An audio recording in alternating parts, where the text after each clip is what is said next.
합니다. 하나님의 말씀 보시도록 하겠습니다. 요한 1서 3장 1절부터 3절까지 말씀입니다. 요한 1서 3장 1절부터 3절까지 말씀 보시겠습니다. 요한 1서 3장 1절부터 3절 말씀입니다. 제가 가진 성경은 신약 390쪽, 391쪽에 걸쳐서 있습니다. 요한 1서 3장 1절부터 3절 말씀입니다. 우리 세 절 말씀이니까요. 한 절 계속 3절, 세 절 말씀 함께 천천히 읽도록 하겠습니다. 함께 봉독하겠습니다. 보라, 아버지께서 어떠한 사랑을 우리에게 베푸사 하나님의 자녀라 일컬음을 받게 하셨는가. 우리가 그러하도다. 그러므로 세상이 우리를 알지 못함은 그를 알지 못함이라. 사랑하는 자들아, 우리가 지금은 하나님의 자녀라. 장래에 어떻게 될는지는 아직 나타나지 아니하였으나 그가 나타나시면 우리가 그와 같을 줄을 아는 것은 그의 참모습 그대로 볼 것이기 때문이니 주를 향하여 이 소망을 가진 자마다 그의 깨끗하심과 같이 자기를 깨끗하게 하느니라. 아멘. 종종 사람들을 만나보게 되면 자신이 태어난 가문의 족보를 중요하게 생각하는 분들이 있습니다. 나는 어느 성씨의 또 몇 대 손입니다 라고 무슨 파의 몇 대 손입니다 라고 그렇게 소개하는 분들이 있어요. 나는 누구의 후손으로 태어났다 그렇게 이제 이야기를 하는 것이죠. 그리고 나의 부모는 누구임을 자신 있게 말하는 사람들이 있습니다. 그 이야기를 들으면 대단한 가문에서 태어났구나 라는 생각과 동시에 혈통이 중요하구나 라는 생각을 또 하게 됩니다. 이것이 핏줄에 대한 고민이고 이야기라는 사실이죠. 하나님은 우리를 사랑하십니다. 믿으십니까? 하나님은 저와 여러분들을 사랑하시기에 저와 여러분들을 위해서 이 땅 가운데 오시고 또 이 땅 가운데 33년 동안 공생애를 삶을 사시다가 마지막에 나를 위해서 고난받으시고 십자가에 달려 돌아가셨습니다. 그 핏값이 있었기 때문에 저와 여러분들이 이 자리에 있는 줄 믿습니다. 또한 하나님의 자녀가 된 줄 믿습니다. 그런데 우리를 사랑하시는데 어떻게 사랑하십니까? 하나님과 우리의 관계는 어떠한 것입니까? 바로 핏줄의 관계로 이해할 수 있다는 것이에요. 오늘 본문 1절입니다. 함께 읽겠습니다. 보라, 아버지께서 어떠한 사랑을 우리에게 베푸사 하나님의 자녀라 일컬음을 받게 하셨는가? 우리가 그러하도다. 그러므로 세상이 우리를 알지 못함은 그를 알지 못함이라. 여기서 보라라는 그 말은 뭐냐? 볼지어다 와 같은 동의어로 명령문을 겸한 감탄사라는 것이에요. 다시 말하면 하나님 아버지께서 우리를 사랑하시는데 그 사랑의 종류가 어떠한 것인가를 깊이 생각해 볼 때 감탄과 충격을 금할 길이 없어서 보라! 라고 그렇게 외친 것이에요. 마치 세례 요한이 예수님을 볼 때 보라! 세상의 죄를 지고 가는 하나님의 어린 양이로다! 라고 말한 것과 같습니다. 어떤 미모의 사람이 지나가니 보라는 정도의 이야기가 아닌 것이죠. 이것은 깊은 충격과 감탄을 내포한 하나의 신음과도 같다라는 것이죠. 세상을 살아가면서 여러 가지 감동을 느끼지만 사랑과 용서의 감동보다 더 깊은 감동은 없는 것이죠. 오늘날 우리 시대의 특징은 뭡니까? 감동이 없는 것입니다. 감동이 느껴지지 못하는 것이에요. 오늘날 우리 시대의 특징은 사람 전부 감동이 없어졌는데 잃어버렸는데 메마른 사막처럼 바닥이 드러난 우물처럼 우리는 눈물이 이미 말라버린 사람들이라는 것이에요. 아무리 큰 사건이 일어나도 눈물과 충격을 받지 않는 것이에요. 눈도 껌쩍하지 않는다는 것이에요. 누가 누구를 죽였대. 누가 누구를 어떤 큰 사고가 일어났대. 그래? 나에게 사고가 닥치지 않으면 충격과 그 슬픔을 느끼지 못하는 것이에요. 감정이 메마른 것이죠. 정서가 메말라버린 것이에요. 예전에도 그랬지만 요즘 들어 유난히 끊이지 않는 살인에 대한 기사들이 올라옵니다. 끔찍한 사건들이 너무나도 많이 올라옵니다. 가족 구성원을 죽이는 것은 태반이고요. 데이트하다가 상대방이 변심했다고 해서 살인하는 일들도 일어납니다. 이웃과의 시비가 붙어서 무심코 감정을 못 이겨서 죽이는 일들도 일어났다는 것이에요. 사람이 죽는 것, 사람을 죽이는 것을 아무렇지도 않은 것처럼 받아들인다라는 것이에요. 사람을 너무 쉽게 죽이고 그것에 대한 죄책감도 이제는 없다라는 것이에요. 받을 사랑도 없고 줄 사랑도 없는 것이에요. 어쩌면 서로를 사랑할 수 없다는 생각 속에 사는 것 같습니다. 그러나 하나님은 결코 포기하지 않으십니다. 하나님은 우리를 일방적으로 사랑하시고 무조건적으로 사랑하신다라는 것이에요. 이것은 실로 엄청난 짝사랑이라는 것이죠. 우리가 하나님을 모를 때, 우리가 하나님을 버리고 거부하고 하나님을 떠나서 도망다니며 살아갈 때 하나님은 끊임없이 저와 여러분들을 포기하지 않고 사랑하셨다라는 것이에요. 그리고 끝까지 정말 당신께 돌아오기를 원하셨다라는 것이에요. 무조건적으로 사랑하시는 것이에요. 하나님은 2000년이 넘는 시간 동안 우리를 기다려 오셨다라는 것이에요. 지칠 줄 모르는, 한 번도 변하거나 후회하지 않는 사랑을 지금까지 이어오고 계시는 것이에요. 비록 이 사랑을 받지 못한 사람이라 할지라도, 아직 이 사랑을 깨닫지 못한 사람이라 할지라도 하나님은 포기하지 않으시고 계속 사랑하시며 우리가 이 사랑을 깨달을 수 있도록 기다려 주십니다.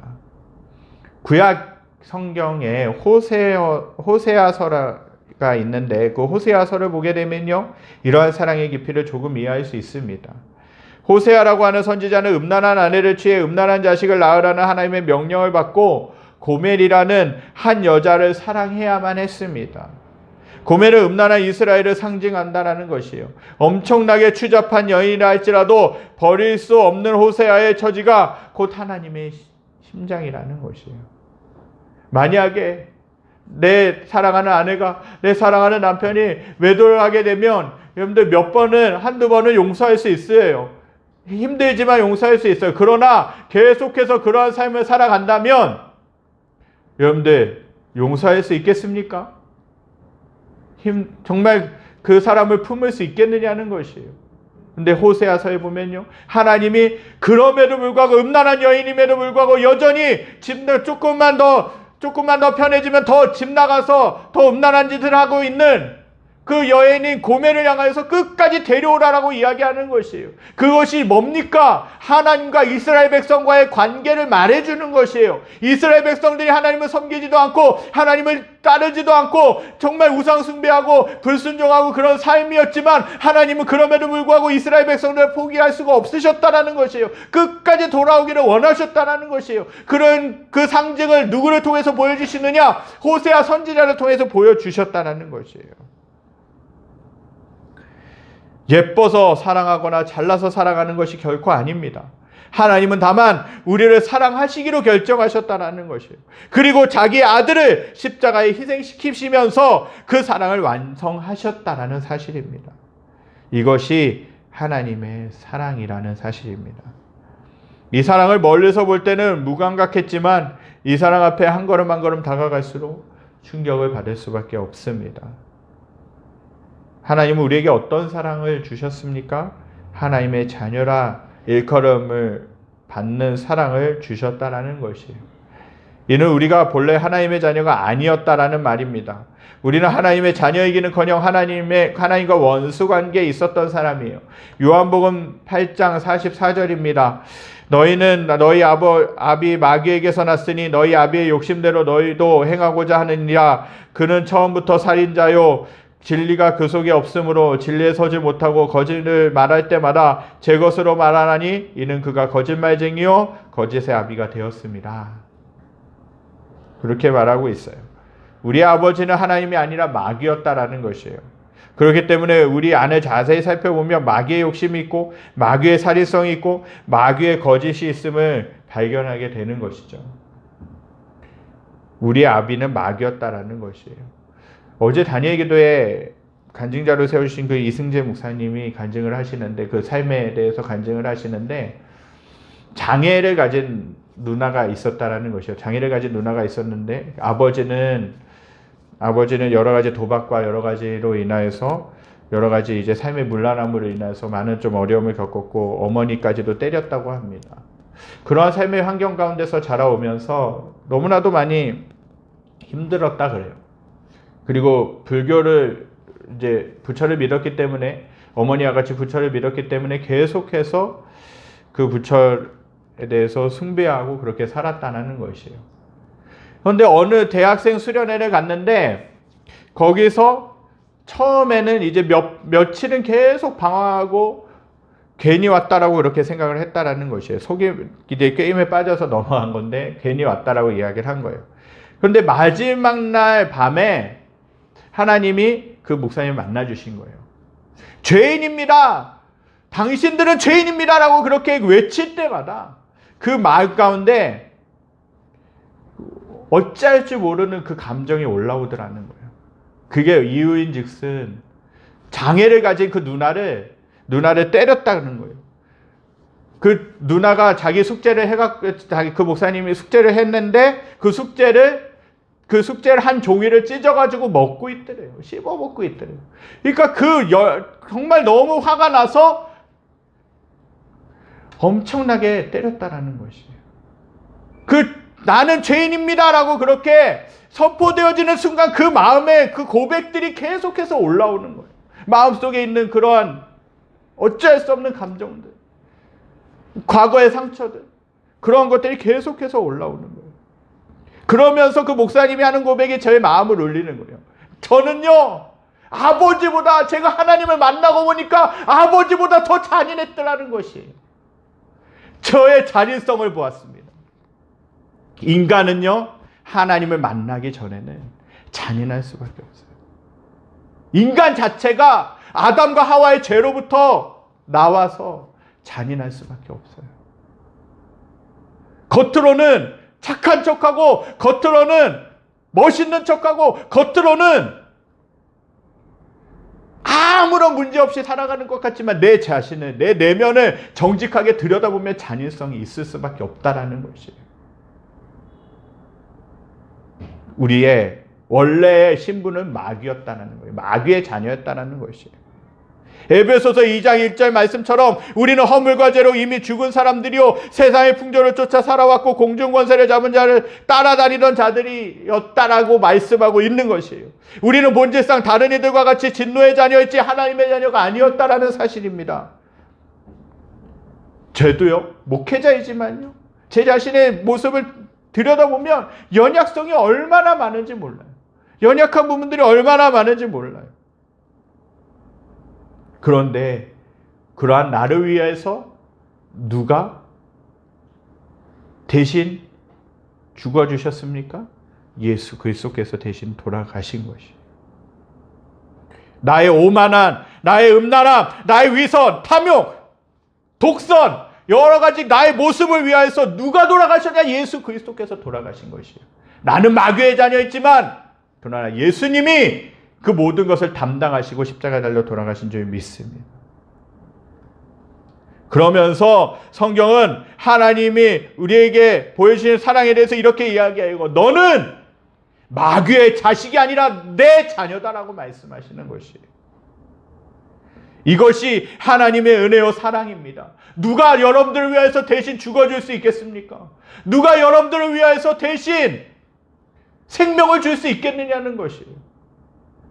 그런데 그 엄청난 일을 누가 하셨냐? 예수님이 하셨다는 것이에요. 에베소서 2장 4절 5절에 이렇게 말씀합니다. 긍휼이 풍성하신 하나님이 우리를 사랑하신 그 큰 사랑을 인하여 허물로 죽은 우리를 그리스도와 함께 살리셨고, 이러한 상상을 해봤으면 좋겠습니다. 우리는 다 사형 선고를 받은 사람들입니다. 살 길이 없습니다. 죽기로 확정되었습니다. 그런데 어느 날 당신은 사형이 면제요 라는 특사 명령이 떨어졌어요. 그 말을 들을 때 고맙구나라는, 단순히 고맙구나라는, 아무런 감탄 없이 고맙구나라는 그 정도로 끝낼 수 있겠습니까? 유명한 박효진 장로님이 계십니다. 그분이 몇십 년 동안 교도소에서 그 사형수들을 만나고 그 사형수들을 이제 사형을 집행했던 이제 그 박효진 장로님이 계신데, 언젠가 우연찮게 유튜브를 보게 됐어요. 사형장에 갈 때, 사형이 집행될 때 그 사람이 어떻게 반응하는가. 사형을 앞두고 있으면요, 그 감옥이 독방을 안 준대요, 사형수들한테는. 왜? 집행이 될 날을 이제 기다리고 있는데 독방에 있게 되면 어떤 일을 벌일지 모른다는 것이에요. 정신적으로 이제 조금 이상하게 되면 어떤 일을 벌일지 모른다는 것이죠. 그래서 같이 있는 방, 죄수들이 같이 있는 방을 준다 그래요. 그러면서 계속해서 이제 관찰을 한다고 합니다. 교도관들이 관찰을 하고 그러는데, 그 사형수들이 이제 집행을 앞두고 나면 그렇게 이제 모든 것을 하나하나 정리를 한다 그러더라고요. 집행을 앞두고 나서. 뭐 언제 집행이요라고 얘기를 안 해준대요. 교도관들한테도 얘기를 안 해준다고 합니다. 계속 이제 기다리면서 그 느낌을 안대요. 그 사형수들은 그 느낌을 안다라는 거예요. 언제 집행이 되는구나. 아, 이제 집행될 날이 얼마 남지 않았구나 하는 것도. 그러면서 하나하나 자기가 갖고 있던 물건도 나눠주고 하나하나 그렇게 해준다는 것이에요. 그리고 그렇게 집행되는 날 그렇게 이제 들어간다고 합니다. 그러면서 그 과정들 가운데서 주님을 만나더라는 것이에요. 그 상황 가운데서, 그 어려운 시간들 가운데서, 그 힘든 시간들 가운데서 주님을 만나고, 주님을 인격적으로 만나고, 주님을 영접하고 그렇게 하더라는 것이죠. 그런데 만약에 그렇게 가는 사람들이 사형이 면제됐습니다, 당신의 사형이 면제됐습니다 라고 그렇게 얘기한다면 여러분들 어떨 것 같습니까? 아, 고맙습니다 라고 그 정도로 끝내겠어요? 참 쉽지 않죠. 감격이에요. 감격인 거예요. 그것은. 찬송가 304장의 가사를 보면 이렇게 쓰여 있어요. 오늘 드렸던 찬송이죠. 그 크신 하나님의 사랑 말로 다 형용 못하네. 저 높고 높은 별 넘어 이 낮고 낮은 땅 위에 죄범한 영혼 구하려 그 아들 보내사 화목제물 삼으시고 죄 용서하셨네. 괴로운 시절 지나가고 땅 위에 영화 세워할 때 주 믿지 않던 영혼들은 큰 소리 외쳐 울어도 주 믿는 성도들에게 큰 사랑 베푸사 우리의 죄 사했으니 그 은혜 잊을까. 3절에는 이렇게 나와 있습니다. 하늘을 두루마리 삼고 바다를 먹물 삼아도 한없는 하나님의 사랑 다 기록할 수 없겠네. 하나님의 크신 사랑 그 어찌 다 쓸까. 저 하늘 높이 쌓아도 채우지 못하리. 특히 3절 가사에 보면요, 하늘을 두루마리 삼고 라는 가사가 나옵니다. 이것을 원어로 보면요, 하늘을 종이로 삼고 라는 그 의미라 그래요. 이것은 바다를 먹물 삼아 찍어서 하나님의 사랑을 그 종이에 쓴다라는 것이에요. 이 찬송가를 지은 사람은 하늘을 종이로 바다를 먹물 삼아 기록해도 다 하나님의 사랑을 기록할 수 없다라고 그렇게 고백하는 것입니다. 그만큼 하나님의 사랑이 크다라는 것이에요. 본문에서 사도 요한이 사용한 하나님의 자녀라는 말은 바울이 사용한 것과는 다릅니다. 사도 바울은 법적 관계에 있는 아들을 뜻하는 의미로 사용했지만 사도 요한은 거듭남으로써 내가 하나님의 자녀가 됨으로써 거듭남으로써 하나님의 자녀가 된 핏줄이 된 깊고 오묘한 자녀 관계를 뜻한다는 것이에요.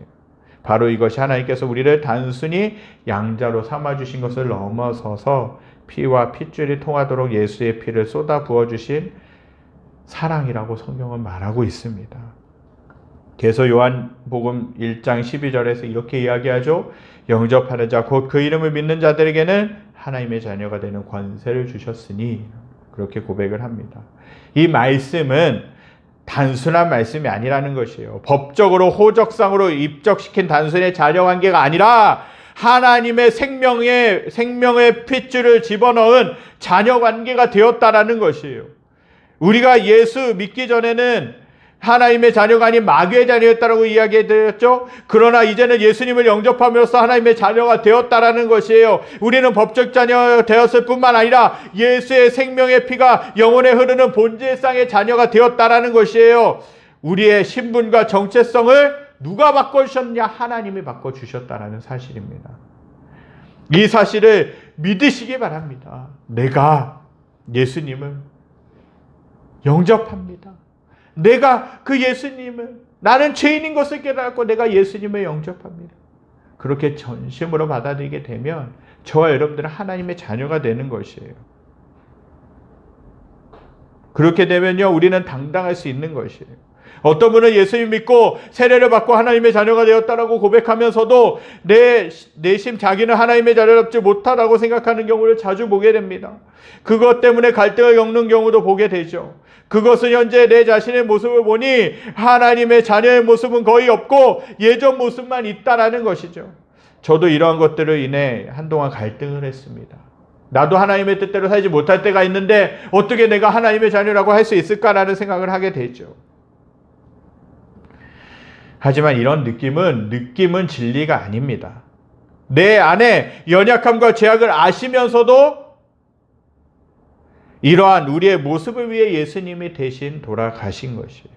이것을 받아들이는 것이 믿음이에요. 아까 묵상기도 시간에 봉독해드린 말씀, 우리가 아직 죄인 되었을 때에 예수 그리스도께서 십자가 달려 돌아가셨다는 것이에요. 우리가 아직 하나님의 뜻대로 살고 있을 때, 하나님의 말씀대로 살고 있을 때, 우리를 위해서 돌아가신 것이 아니라 우리가 아직 죄인 되었을 때에 그 예수님이 십자가 달려 돌아가심으로 말미암아 우리를 향한 하나님의 사랑을 확증해 주셨다라고 말씀하고 있는 것이에요.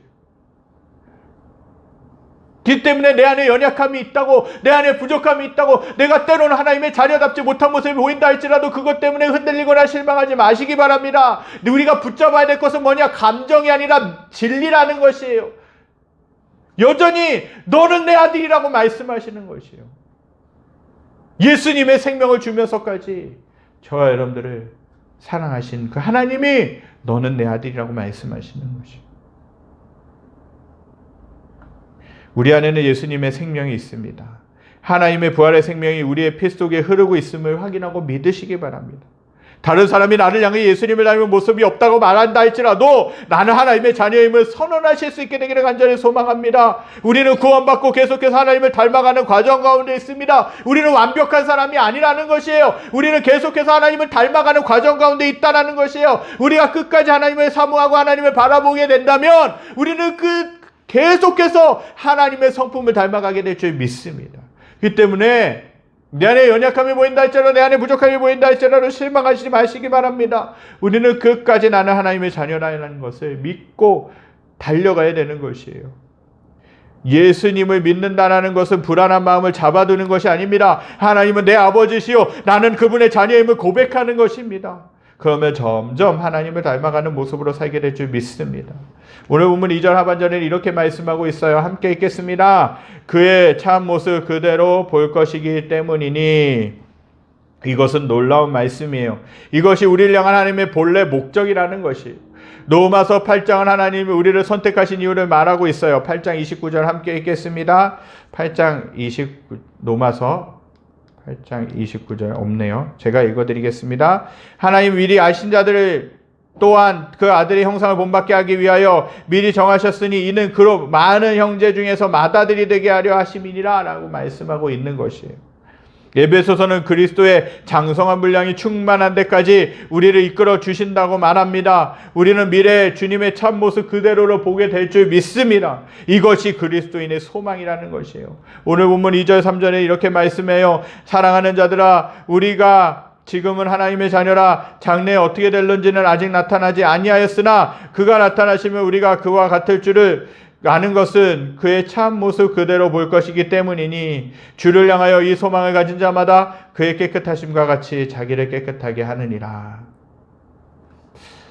진정한 소망이란 바로 주님처럼 변하는 것이며 예수님을 보는 것을 의미합니다. 이러한 참 소망을 가진 자는 어떻게 삽니까? 예수님의 깨끗하심과 같이 자신을 깨끗하게 한다고 말씀하고 있어요. 하나님이 우리에게 원하시는 것은 뭡니까? 성결입니다.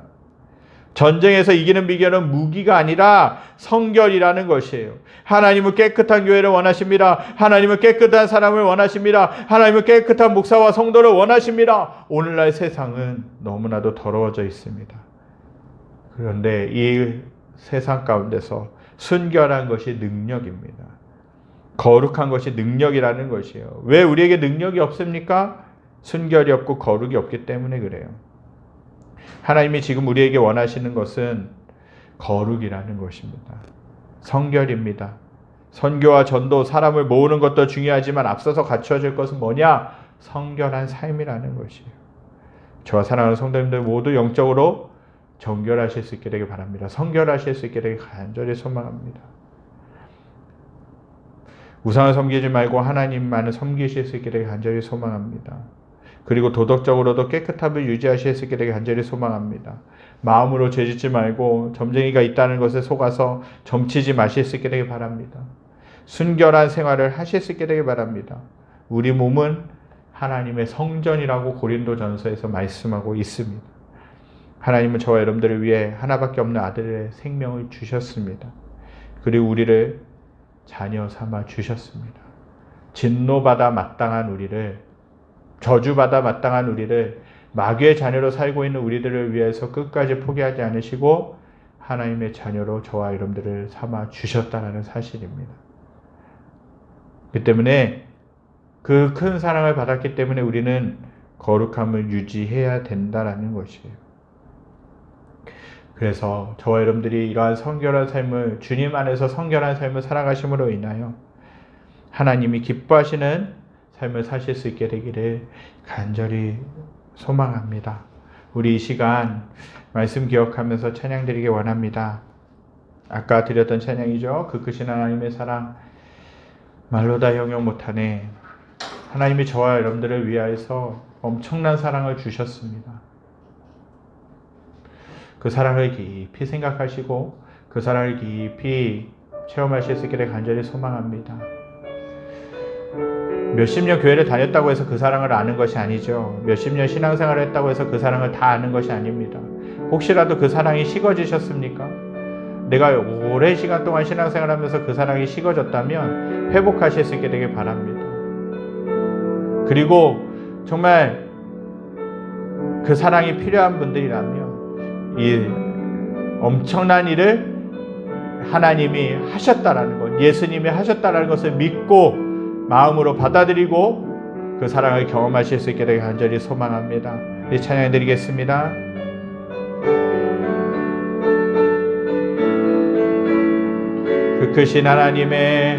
그 크신 하나님의 사랑 말로 다 형용 못하네. 저 높고 높은 별을 넘어 이 낮고 낮은 땅 위에 죄범한 영혼 구하려 그 아들 보내사 화목제물 삼으시고 죄 용서하셨네. 하나님 크신 사랑을 증량다 못하네. 영원히 면치 않는 사랑 성도여 찬양하세. 괴로운 시절 지나가고 땅 위에 영화 쇠할 때 주 믿지 않던 영혼들은 큰 소리 외쳐 울어도 주 믿는 성도들에게 큰 사랑 베푸사 우리의 죄 사했으니 그네 잊을까. 하나님 크신 사랑을 증량다 못하네. 영원히 면치 않는 사랑 성도여 찬양하세. 하늘을 두루마리 삼고 바다를 먹물 삼아도 한없는 하나님의 사랑 다 기록할 수 없겠네. 하나님의 크신 사랑 그 어찌났을까. 저 하늘 높이 쌓아도 채울 알지 못하리. 하나님 크신 사랑을 증량다 못하네.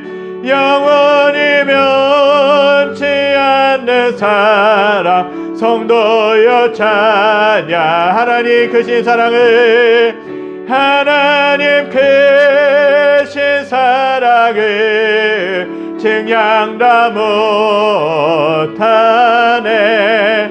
영원히 면치 않는 사랑 성도여 찬양하세. 저 여러분들이 좀 생각하실 수 있었으면 좋겠습니다. 여러분들은 본래, 저와 여러분들은 본래 진노의 자녀였고 마귀의 자녀였다라고 하나님은 성경에서 그렇게 말씀하고 계십니다. 그런데 이러한 우리들을 위하여서 하나님이 우리들을 포기하지 않으시고 구원을 내시기 위해서 여러 계획들을 그렇게 세우셨습니다. 그 계획, 그것은 하나님의 아들이신 예수님을 이 땅에 보내셔서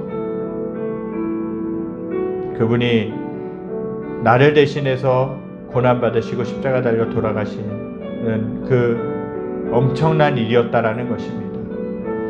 하나님이 늘 예수님을 이 땅에 보내시고 싶으셨겠습니까? 하나님이 늘 사랑하는 하나밖에 없는 그 아들인데 이 땅 가운데 인간들을 위해서 보내고 싶으셨냐는 거예요. 인간들은요 끊임없이 죄를 짓습니다. 끊임없이 하나님이 돌아오라고 말씀하심에도 불구하고 여전히 죄 짓는 가운데 살고 있는 거예요. 여전히 불순종 가운데 살고 있고 여전히 하나님보다는 다른 것들, 세상의 것들을 사랑할 수밖에 없는 사람들이라는 거예요. 그럼에도 불구하고 하나님은 끊임없이 선지자들을 보내셔서 회개하고 돌아오라, 그러면 너희를 살려주겠다, 너희를 회복시켜주겠다라고 명령하셨지만 그 명령도 듣지 않았다라는 것이죠. 결국에는 하나님의 아들이신 예수님을 보내실 수밖에 없었다라는 것이죠. 만약에 중간에 너는 어쩔 수 없는 사람이구나, 내가 아무리 구원하려고 노력을 해도 그렇게 반응하지 않는 사람이구나, 포기하겠다라고 하실 수도 있었지만 포기하지 않으셨습니다. 결국 예수님이 이 땅 가운데 오셨고 33년 동안의 그 삶을 살아가시고 마지막 3년 동안 하나님이 하라고 하신 일들 다 하시고 고난받으시고 십자가에 달려 돌아가신 것이에요. 누구 때문에? 나 때문에. 내 옆에 있는 사람 때문에 아니가, 나 때문이에요. 나 때문에. 내가 죄인이기 때문에 나 때문에 돌아가신 것이에요. 다른 사람 할 것 없이, 다른 사람의 죄 볼 것 없이 나의 죄 때문에 십자가에 달려 돌아가신 것이에요. 여러분들이 정말 괜찮은 사람이라고 생각하십니까? 내 내면 들여다보면요 아무것도 아니에요. 얼마나 더럽고 추악한지 모릅니다. 그런데 이러한 나를 위해서 예수님이 십자가에 달려 돌아가셨습니다. 그 엄청난 사랑을 주신 것입니다. 그리고 나를 믿기만 하면 하나님의 자녀가 된다. 너는 내 아들이라고 말씀하신 것, 너는 내 사랑하는 딸이라고 말씀하시는 것이, 그 사랑을 깊이 받아들이실 수 있게 되기를 바랍니다. 그 사랑을 깊이 간직하실 수 있게 되길 바랍니다. 저와 여러분들은 하나님의 자녀인 줄 믿습니다. 내가 아무리 더럽고 추악하고 그렇다 할지라도, 여전히 연약하다 할지라도, 여전히 무너진다 할지라도 하나님이 저와 여러분들 구원하신 줄 믿습니다. 그렇기 때문에 하나님의 자녀인 것이에요. 끊임없이 우리는 주님을 바라보고 주님을 닮아가야 되는 사람인 줄 믿습니다. 저 여러분들이 이러한 하나님의 자녀라는 정체성을 가지고 살아가실 수 있게 되길 간절히 소망합니다. 기도하겠습니다. 하나님, 여전히 더럽고 여전히 추악하고 여전히 죄악 가운데 살고 있는 우리들을 위해 예수님이 이 땅 가운데 오셨고 그 예수님이 고난받으시고 죽으심으로 인하여 저희들을 하나님의 자녀라고 말씀해 주신 것 감사드립니다. 그 예수님의 생명 때문에, 그 예수님의 죽으심 때문에 저희들이 이곳 가운데 있는 줄 믿습니다. 본래 진노받아 마땅한 마귀의 자녀였지만 그러나 거기에 하나님은 저희들을 내버려 두지 않으시고 나를 구원하시기 위해 예수님을 이 땅 가운데 보내주신 것 감사드립니다. 그 예수님 때문에 구원받았고 그 예수님 때문에 하나님의 자녀가 된 줄 믿습니다. 우리가 이러한 정체성을 가지고 성결한 삶을 살아갈 수 있게 하여 주시옵소서. 내 안에 있는 모든 더럽고 추악함, 추잡함, 정결치 못한 것들 다 성령의 불로 모든 죄를 태워주시고 예수 그리스도의 불로 깨끗하게 씻어주시고 하나님의 자녀로 살아가는 저희들의 삶이 될 수 있게 하여 주시옵소서. 그래서 하나님이 저희들을 보실 때 기뻐하시는 삶이 되게 하시고 하나님이 영광 받으시는 삶이 될 수 있도록 인도하여 주시옵소서. 여호와는 내게 복을 주시고 너를 지키시기를 원하며 여호와는 그 얼굴을 내게 비추사 은혜 베푸시기를 원하며 여호와는 그 얼굴을 내게로 향하여서 평강 주시기를 원하노라. 이제 우리 주 예수 그리스도의 은혜와 하나님의 무한하신 사랑하심과 성령님의 감화 감동 교통하심의 역사가 하나님의 예수 그리스도로 말미암아 하나님의 자녀가 되었음을 믿고 감사하며 또한 하나님의 자녀답게 살기로 결단하는 사랑하는 성도들 머리머리 위에 그들이 속한 직장과 가정과 모든 삶의 터전 위에 코로나19로 인하여서 어려운 가운데 있는 이 나라와 이 민족과 전 세계 모든 열방 위에 지금부터 영원까지 함께 계시기를 간절히 축원하옵나이다. 아멘. 아버지.